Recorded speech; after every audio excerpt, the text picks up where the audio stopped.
తెలుసు కదా స్ట్రాటజీలు. అప్పుడు నేను ఒక ఆలోచించాను సార్.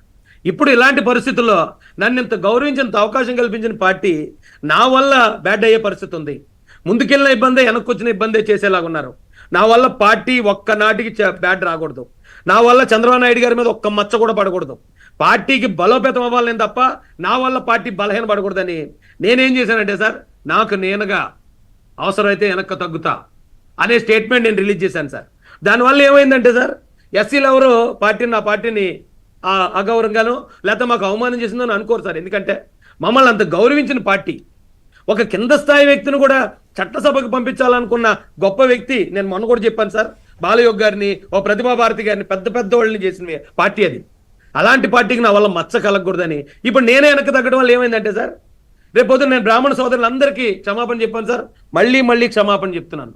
అప్పుడు నేను మాట్లాడిన సందర్భం వేరు, అప్పుడు నేను మాట్లాడిన వ్యక్తులు వేరు. ఒకవేళ అది మీకు మనసు నొప్పిస్తే ఈ ఛానల్ ద్వారా మీ అందరికీ నేను క్షమాపణ చెప్తున్నానండి. మీ ఇంట్లో మీ తమ్ముడిని అనుకోండి, మీ ఇంట్లో మీ బిడ్డను అనుకోండి, నన్ను క్షమించండి. నా పార్టీ మీద కోపం తెచ్చుకోకండి. ఒకవేళ నన్ను కోపడతారా, కోపడండి. నన్ను శపిస్తారా, శపించండి. మీరు ఏం చేసినా ఆ శిక్షకి నేను అంగీకరించడానికి సిద్ధంగా ఉన్నాను. కానీ దయచేసి నా పార్టీని అపార్థం చేసుకోవద్దని ఈ మీడియా సాక్షిగా కూడా చెప్తున్నాను సార్. ఇప్పుడు ఏమైంది సార్, జగన్ రెడ్డికి ఇక అటు ఇప్పుడు ఈ బ్రాహ్మణ సంఘాలని రెచ్చగొట్టడానికి లేదు. ఎందుకంటే నేనే డ్రాప్ అవుతున్నాను కాబట్టి బ్రాహ్మణ సంఘాలు రేపటి నుంచి ఒకవేళ ధర్నాలు చేద్దాం అనుకున్నా, అదేంటి రాజేష్ని టికెట్ ఇవ్వద్దనే కదా మనం చేసాం. సరే తనకు తానే ఆగిపోయాడు కదా, క్షమాపణ చెప్పాడు కదా, ఇక మన పార్టీ మీదకి ఎందుకు వెళ్ళటం అని బ్రాహ్మణ సోదరులు అర్థం చేసుకుంటారు sir. At the same time ఒకవేళ ఇతను ఎస్సీకి సీట్ ఇవ్వలేదు, ఎస్సీని మోసం చేశాడు చంద్రబాబు నాయుడు గారు అని వీళ్ళు ప్రచారం చేయడానికి అవకాశం లేదు సార్. ఎందుకంటే నాకు నేనుగా నన్ను గౌరవించిన పార్టీకి చెడ్డ పేరు రాకుండా నేనే వెనక్కి వస్తానన్నాను. సో ఎస్సీలు కూడా అపార్థం చేసుకునే పరిస్థితి లేదు.